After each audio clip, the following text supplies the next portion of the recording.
માતાજી મિત્રો, આ વિડીયો ગોહિલ રાકેશભાઈનો છે. તેઓ ભાવનગર જિલ્લાના મહુવા તાલુકાના તલગાજડા ગામેથી છે.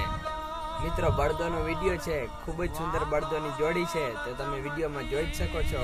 આવા નવા વિડીયો બનાવી અને તમે પણ મોકલી શકો છો. ઓકે મિત્રો, જય માતાજી.